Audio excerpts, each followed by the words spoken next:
Mesdames, Messieurs, bonjour. Bienvenue à la revue des grandes unes de ce mercredi 22 juillet 2020. Allons tout de suite en kiosque avec la revue de presse des journaux parus ce matin. On commence évidemment par le quotidien Le Messager qui met en sa une association culturelle La Loi qui divise. Le journal indique que les acteurs artistiques et culturels, devront faire contre les acteurs artistiques et culturels devront faire contre mauvaise fortune, bon cœur sur cette loi qui a été donc adoptée, recadrant ou alors réorganisant le mouvement, réorganisant la création culturelle au Cameroun, création artistique et culturelle au Cameroun. Le journal parle aussi de Camerco, les petites embrouilles du gouvernement. Le journal indique que l'État a ouvert le capital à un investisseur privé. En interne, on se dit plutôt préoccupé pour la relance. Le quotidien Le Jour parle du scandale sur les traces de riz de Orca. On a offert du riz qui n'est jamais arrivé chez ses véritables destinataires. Le journal met enquête sur ce don de Covid, ce don dû à la pandémie suite à la pandémie de coronavirus qui a mis en difficulté les populations. Régulation des télécommunications. Que se passe-t-il à l'ART? Le journal pose la question. La ministre des Postes et Télécommunications, Minel Libom-Liken, exige un retour sans délai à la sérénité. La PCA, contacté par le quotidien Le Jour, ça remet plutôt à Dieu. Les abonnés du téléphone mobile déplore les perturbations fréquentes et régulières du réseau, ce qui entache la qualité des communications. Le journal L'Œil du Sahel met en sa une affaire Kavaye Djibril Bouba Simala. Kavaye Djibril, le président de l'Assemblée nationale, et Bouba Simala, qui est son ancien garde de corps. Le général Aïvo et ses hommes ont bout de l'audience. Ils avaient été cités lors de la dernière audience et malheureusement, le commandant de la sécurité présidentielle ne s'est pas présenté avec ses hommes au tribunal. Repère parle du terminal à conteneurs.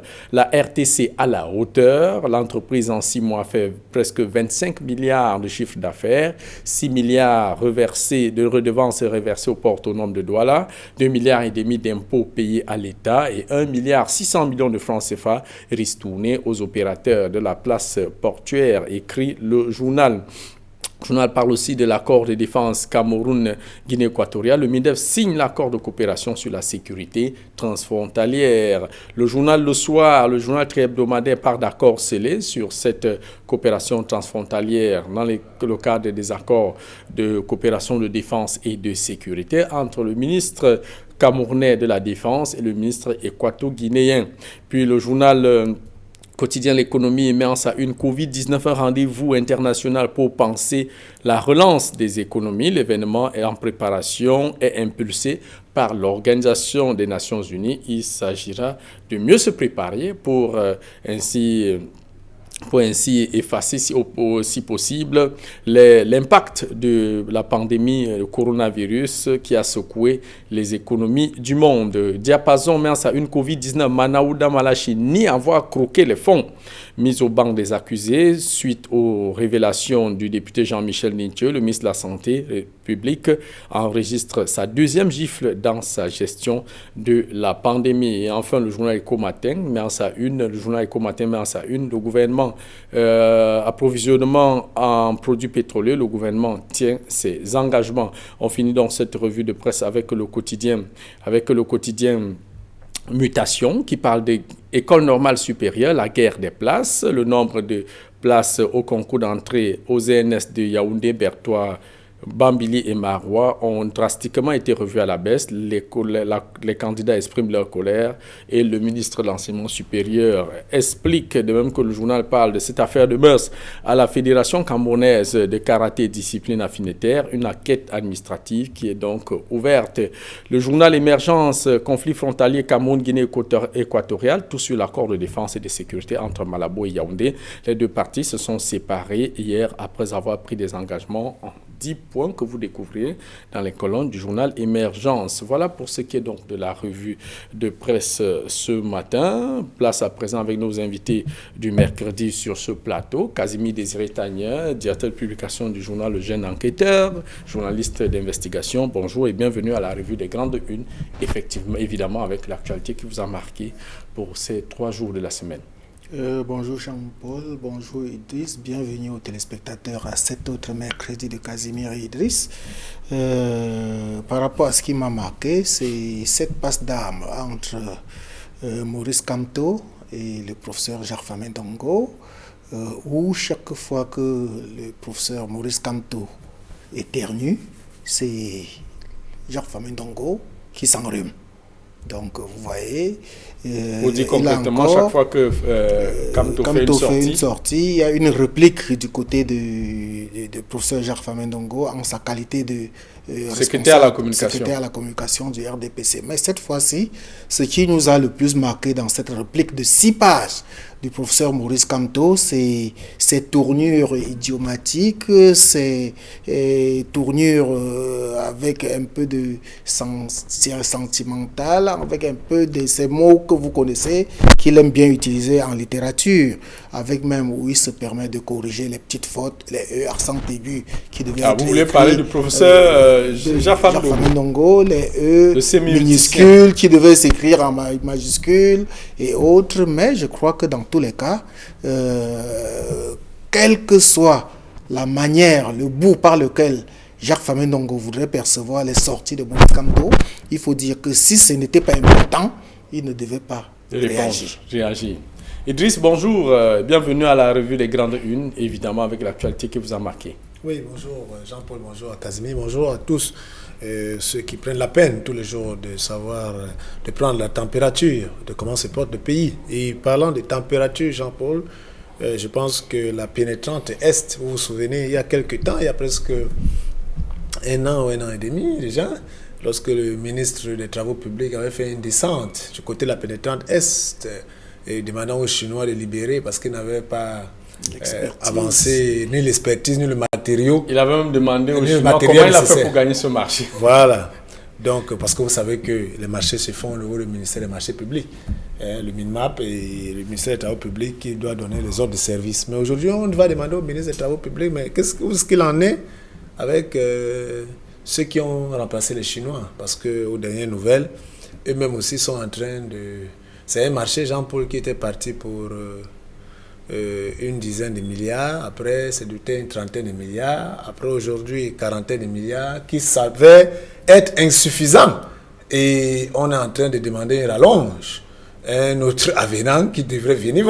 Donc, on n'a toujours pas de pénétrante. Mais entre-temps, la pénétrante Est, lorsque vous entrez à Douala par la Dibamba, vous vous posez toujours la question, mais où on nous avait assuré que ça devait aller vite. Donc, si la canne était arrivée, donc heureusement, la maladie à coronavirus est venue par là pour faire décaler encore. Mais non, soyons sérieux pour dire que la pénétrante Est... tout à l'heure, Casimir parlait de quand quelqu'un éternue, l'autre qui s'enrhume.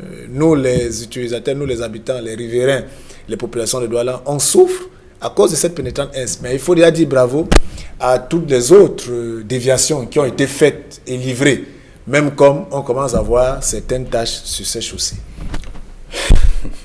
Casimir Désiré Tagna, commençons par notre premier sujet. En bas de page du quotidien Le Messager, Camerco, l'État décide d'ouvrir le capital à un investisseur privé.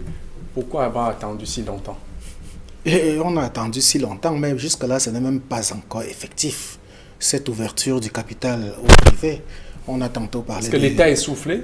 Oui, je crois que l'État est essoufflé. Camerco est essoufflé. Il faut passer à autre chose. Il faut passer à une entreprise rentable. Et il faut se poser la question. Les petits comme l'Éthiopie, le Kenya et autres, le Burkina, le Mali, ont des compagnies qui tournent à merveille. Pourquoi pas? Il faut se poser cette question-là. Et les petites embrouilles du gouvernement, je vais vous en citer 2. Il y a des directeurs généraux, parce qu'il faut dire, en quelques années seulement, on a connu 6 directeurs généraux. 9 ans, 6 directeurs généraux. En 9 ans seulement. Il y été limogé tout simplement pour un coup de tête ou pour un règlement de compte.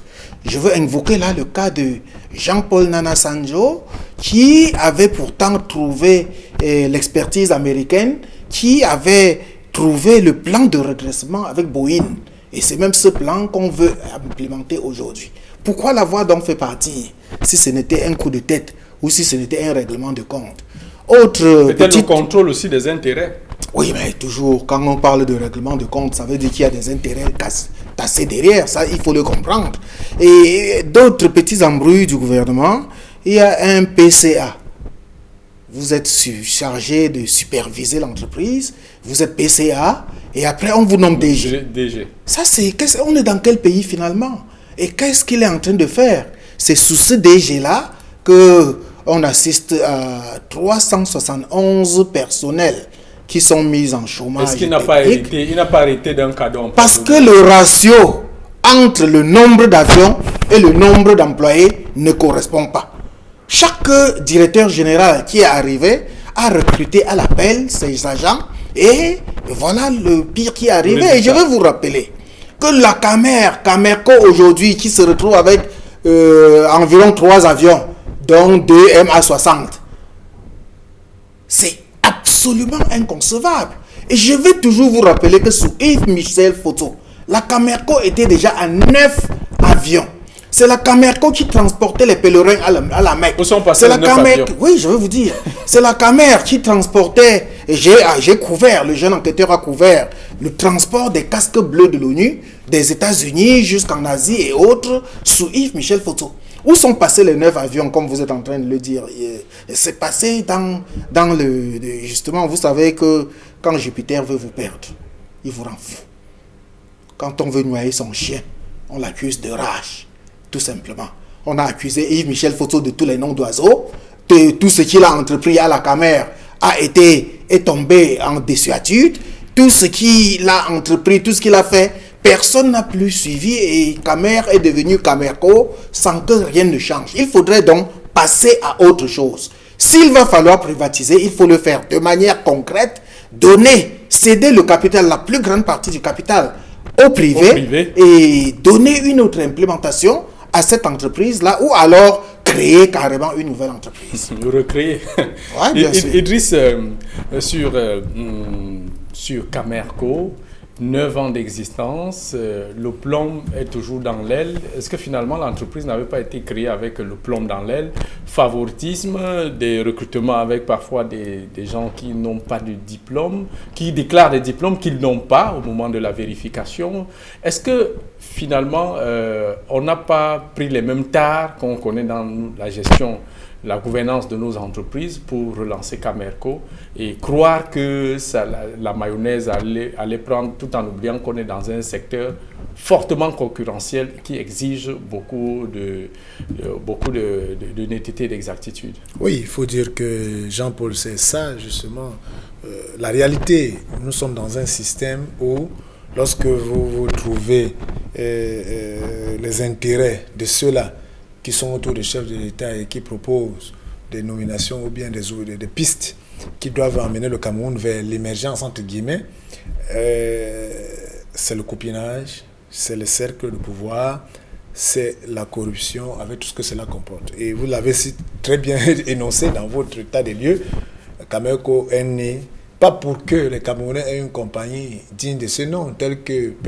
digne de fierté nationale. Oui, tel que le feu président Aïdjo l'avait souhaité en créant la Camer lorsqu'il rentrait de Dakar après une colère qui à Air Afrique et tu avais tout ce que cela comporte. C'est pas cela.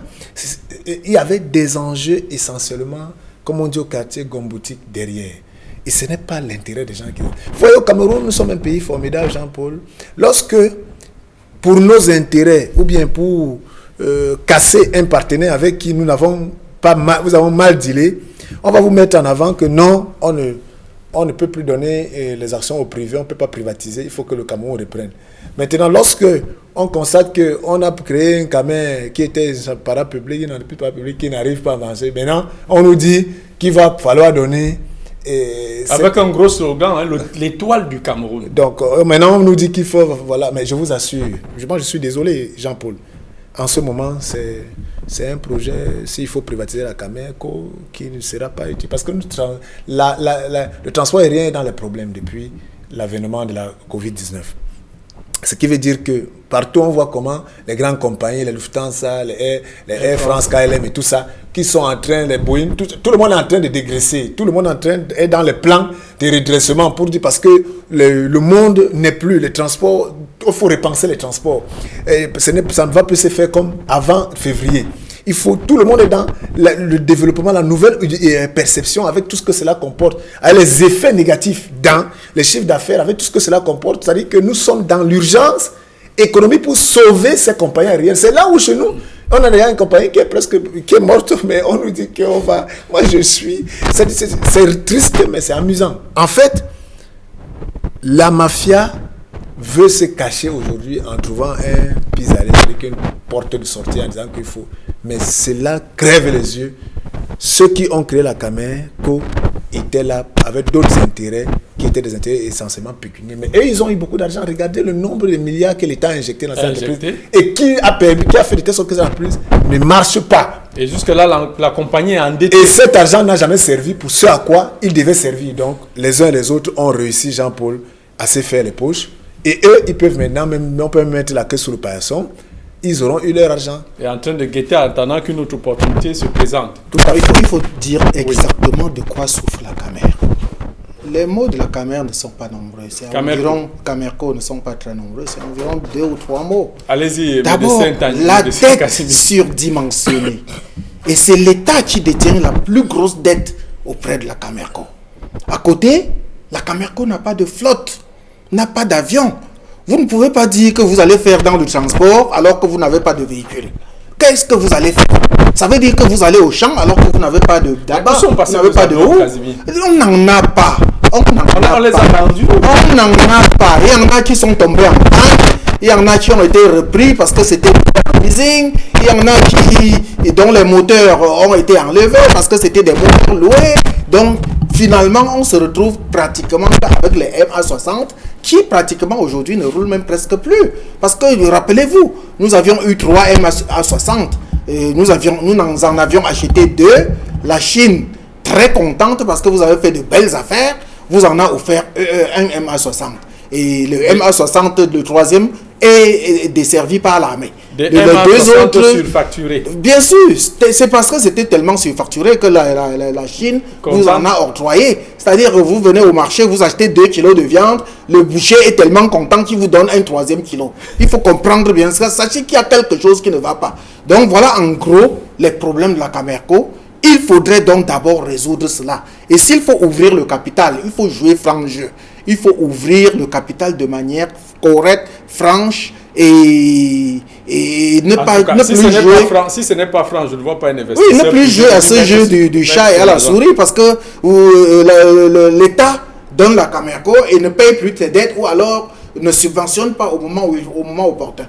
En tout cas, on souhaite bonne chance à Camerco. Idriss, il y a cette une du quotidien Mutation, la guerre des places dans les concours des écoles normales supérieures. Il y a Yaoundé, Bertois, Bambili et Marois. La réduction de ce nombre de places, est-ce qu'aujourd'hui, avec les concours qui deviennent, je veux dire, avec le nombre de diplômés qui augmente, est-ce qu'aujourd'hui, il ne faut pas trouver notre paradigme pour mieux occuper, employer les jeunes Camerounais au lieu plutôt que tous se ruent vers la fonction publique aujourd'hui? Mais puisque nous sommes dans un pays, Jean-Paul, où on vous chante matin, midi et soir qu'il faut avoir un matricule. Alors au Cameroun, avoir le matricule, c'est la sécurité. Entre guillemets. C'est ce qui se dit. Donc, et c'est ça qu'on met dans la tête de nos jeunes enfants, de nos enfants et les plus jeunes et tout le reste. Et finalement, voici un pays où on a montré aux Camerounais que c'est être fonctionnaire, les riches sont des fonctionnaires. Voici un pays où ceux qui s'investissent, les entrepreneurs, ceux qui sont créatifs, qui sont innovatifs, personne n'émerge. Parce que si dans le circuit de votre émergence, vous avez un fonctionnaire face à vous, il va vous torpiller et il va vous... C'est un pays où quand quelqu'un vient même, il dit qu'il veut investir dans le pays et qu'il faut qu'il fasse ses dossiers au guichet unique pour créer son entreprise, avec tout ce que ça comporte, il faut payer les taxes et tout ce qu'il faut dans les accords dans tel ministère ou tel ministère. On va très souvent lui demander de l'argent. Un bonhomme s'assoit sur tout le dossier. Sur tout le dossier parce que il ne voit pas son intérêt. Mais vous n'avez qu'à voir. Nous sommes dans un pays en 2020 où lorsque vous regardez les fonctionnaires, les maisons qu'ils ont, à Douala, Yaoundé, vous avez les quartiers. Dans leur village, souvent, il n'y a même pas de route carrossable. Vous arrivez, vous êtes en plein cœur de la forêt, vous voyez un domaine que vous rencontrez. Après un virage, vous dites, mais c'est qui à ça? Vous dites un peu comme le président Mobutu à Badolito. Donc, il faut dire, Jean-Paul Chouniat, que dans un pays où on dit qu'il faut avoir le matricule, comment nos enfants ne vont pas commencer à grogner là où on prenait 40 places et on leur dit qu'aujourd'hui il y en a 20. Mais l'État ne peut pas faire le miracle. C'est que on oublie de dire à ses élèves, à ses étudiants, c'est que à l'école normale aujourd'hui, si on prenait 100 places pour Yaoundé, bon, c'est un peu, on a fait un peu créer les autres écoles normales pour contenter les gens, parce que nous sommes un peu contenter les élites et tout le reste. Donc on divise 100 par 4, ça fait 25 places. Donc on le prend 100 à Yaoundé, on prend 25 à Yaoundé, 25 à Maroua, 25 à Bertois, 25 à Bambili et basta. C'est la même chose. Mais entre-temps, on vous a fait plaisir. Non, il faut que... Vous voyez ce genre de... de perception, de stratégie, ce genre de gouvernance, où on a amené tout le monde à venir être fonctionnaire. Pas fonctionnaire pour servir, pour être un serviteur, mais fonctionnaire pour... à servir, c'est-à-dire que c'est-à-dire que c'est servir des tests et détruire. Donc, c'est pour cela que aujourd'hui, tout le monde voilà, on prend un secteur qui est l'éducation, on veut recruter les enseignants et les candidats se plaignent. Les candidats n'ont pas à se plaindre, c'est un concours. Il faut qu'ils se mettent au travail et qu'ils aillent compétir. Mais, pour moi, si on me demande mon avis, la solution n'est pas toujours d'avoir le matricule. Nous devons construire notre richesse et pas... C'est le secteur privé qui construit un pays et non les fonctionnaires. Et non les fonctionnaires. Casimir Désiré Tania, que pensez-vous de cette... au regard de ce qui se passe, que pensez-vous de cette affirmation de quelqu'un qui dit que... quelqu'un qui avait dit il vaut mieux être PDG de sa petite entreprise que d'être grand cadre dans une grande société, parlant ainsi de l'entrepreneuriat et l'esprit à devenir fonctionnaire. Mais c'est la vision américaine de la chose. C'est la vision américaine que vous êtes en train de parler là, c'est-à-dire vaut mieux créer sa propre structure que d'aller être cadre ailleurs. Et vous savez que lorsque vous créez votre propre structure, elle peut démarrer petit et devenir très grand à la longue. Je voudrais aborder d'une autre manière ce sujet que vient de développer Idriss et vous rappeler que nous sommes dans le contexte de Covid-19 où on oblige les établissements scolaires à multiplier les salles de classe et que les élèves soient désormais 24 maximum 24 aux effectifs de 24 par classe. Ça veut dire que les classes qui étaient de 120 élèves vont être multipliées par 5. Et il faut maintenant trouver les enseignants. C'est-à-dire qu'il faudra créer d'autres salles de classe. Il faut trouver les enseignants pour encadrer les 5 classes qui étaient auparavant formées d'une seule classe. Il faut trouver les enseignants. Et s'il faut trouver les enseignants, je crois que ces enseignants se recrutent d'abord à l'école normale supérieure. Si l'école normale supérieure aujourd'hui s'amuse à diminuer les effectifs, est-ce qu'on pense au futur? Est-ce qu'on pense à l'après, au contexte de la Covid-19? Pas du tout. Donc nous nous retrouvons dans nos camerounaiseries habituelles où, au lieu d'anticiper sur les événements, tout nous tombe dessus. Vous croyez que du jour au lendemain, Covid-19 va s'estomper pour qu'aujourd'hui on décide de recruter au rabais les effectifs à l'école normale supérieure? Moi, je ne le pense pas. Et je crois que je vous suis en train d'interpeller là le ministre de la fonction publique, les ministres de l'enseignement secondaire et tous les autres chargés de l'éducation pour qu'ils revoient la politique de recrutement à l'école normale supérieure, surtout avec le contexte de Covid-19. Idriss, on sort de cette question. Il y a le journal Diapason qui met en sa une Covid-19. Manaouda nie avoir croqué les fonds de Covid-19. Il y a eu cette sortie du député Jean-Michel Nitieux. Il y a eu ce bon de commande qui se baladait sur les réseaux sociaux où on voit un thermoflash qui coûte 30 000 francs, facturé à 150 000 francs. Une boîte de gants qui coûte 2500, facturée à 10 000 francs. Ainsi de suite, ainsi de suite. Le ministre a fait sa sortie pour indiquer qu'il n'en est rien. Oui, non, il faut déjà dire que sur le plan de cette actualité, ce bon de commande avait été signé par le secrétaire d'État à la santé publique, de l'Amido, Ali Mayatou. Oui. Voilà, donc en fait, c'est comme c'est lui qui s'occupe des pandémies et c'est lui qui a managé cela. Mais ça, c'est d'un. De deux, Jean Pochunat, vous n'avez pas constaté que le ministre Manaouda, lorsque on entre en plein dans la pandémie au mois de mars, était un peu comme une superstar, parce que voilà l'un des ministres de ce gouvernement qui a commencé à utiliser Twitter et qui l'utilisait si bien et qui nous donnait l'information en temps réel par rapport à tout ce que cela s'est fait. Ça ne veut pas dire qu'aujourd'hui il n'utilise plus Twitter, mais concernant la pandémie, il n'en dit plus mot.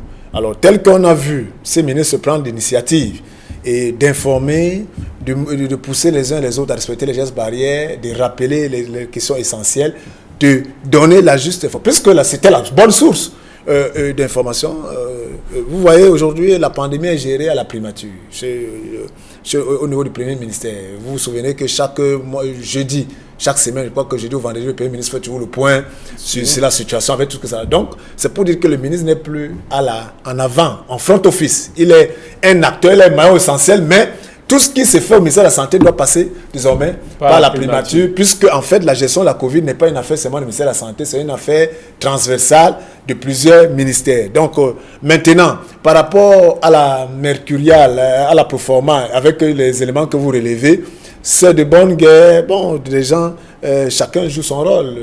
Et le ministre indexé, dans le cas de la Diapason, ce matin, dit bon, que lui ne se reconnaît pas là-dessus. Et en plus, vous savez, les fonctionnaires et les ministères et tous ces circuits des marchés publics au Cameroun a toujours un prétexte, une justification, la mercuriale.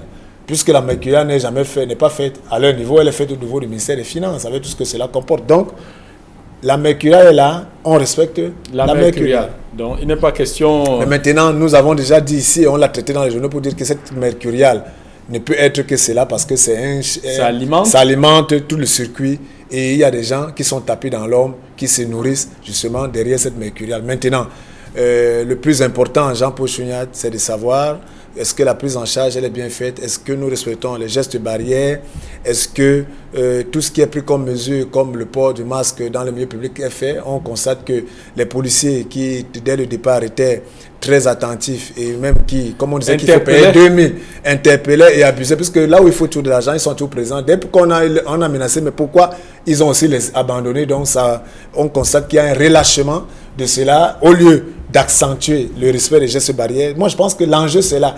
Et ça ne veut pas dire qu'il faut fermer les yeux sur l'argent du contribuable qui est utilisé pour d'autres choses, mais nous voulons une grande transparence et que la primature, Premier ministre, qui est désormais le pilote de la riposte, nous fasse le point sur la gestion de cela.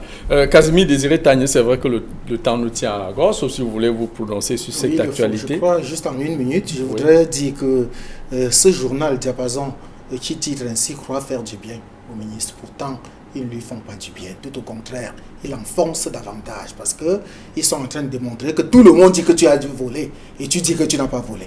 Vous voyez un peu comment... Il faut regarder bien ça. Vous croyez que le ministre devait dire que oui, j'ai croqué? Ça ne se fait pas. Et puis, posez-vous la question de savoir pourquoi le ministre Manaouda Malachi fait tant courir du bruit autour de lui ces derniers temps. Lui, quand il est arrivé, était adulé, était le meilleur ministre, était ceci, était cela. Et avec les actions menées dans les hôpitaux. Oui, avec toutes ces bonnes actions qu'il avait menées dès le départ. Qu'est-ce qui lui arrive aujourd'hui? Est-ce qu'il a piqué du plomb dans le nez? Qu'est-ce qu'il ne va pas? J'ai l'impression qu'il... Le fonds de Covid-19 lui ont donné du tournis. J'ai l'impression qu'il risque de se retrouver pour les jeunes. Je suis sûr que les jeunes ne vont pas connaître de quoi je parle là. Mais il y a un film qui s'appelait I comme Icar. Si vous vous rappelez, Icar était un oiseau qui voulait voler très haut et qui est arrivé dans les cimes, on lui a cassé les ailes. Et lorsqu'on vous casse les ailes, alors que vous êtes dans les cimes, imaginez comment vous allez vous retrouver. Casimir, c'est une affaire d'attente de réaménagement gouvernemental. Et aujourd'hui, le ministre de la Santé, si on va sur la balance, pour moi, à observer sur les faits, est l'un des meilleurs ministres qui a montré qu'il fallait faire et autrement. C'est pour cela que les gens le combattent. Voilà. C'est pour ça qu'il est combattu, parce qu'il faut démontrer qu'il faut qu'il cède la place aux autres. Il faut qu'il cède la place aux autres, surtout par ce moment où il y a la Covid-19 génère beaucoup d'argent, on va le dire ainsi. Casimir Désiré Tagne, sur cette une du quotidien Le Jour, que se passe-t-il à l'agence de régulation des télécommunications? Je vous pose la question telle que reprise par le journal. Rappelez-vous qu'il y a moins de 3 mois, un nouveau PCA, une nouvelle PCA si vous voulez, Madame Difford avait été nommée.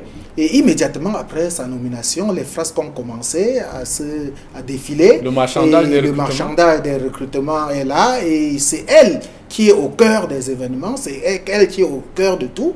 Mais je crois que le ministre des Postes et Télécommunications lui a remonté les bretelles et lui a dit au nouveau PCA, elle, de faire très attention et Madame de revenir aux normes à l'orthodoxie normale de la gestion des entreprises publiques.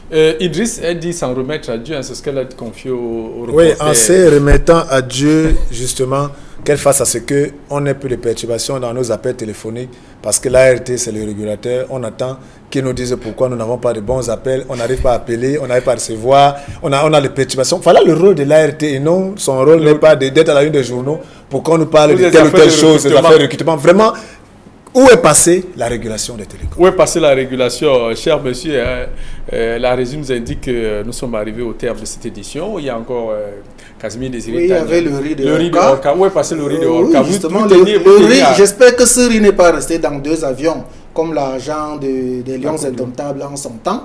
J'espère que ce riz parviendra et que ce ne sera pas comme les cache-nez et les masques, les sauts maçons que le chef d'État a donné, où on retrouvait dans un arrondissement 1 ou 2 masques avec un saut maçon pour toute une population. J'espère que ce riz de Orca va finalement atterrir au véritable destinataire et que chacun va pouvoir s'y réjouir. Il est fort probable que ce riz arrive et que quelqu'un dise ça ne m'intéresse pas, Idriss. Pourquoi pas? Mesdames, messieurs, c'était tout pour cette édition de la revue des Grandes Unes. Restez scotchés sur les programmes d'Equinox Télévision avec 10-12 le Zénith qui démarre dans quelques instants. Voilà, c'était tout pour cette journée.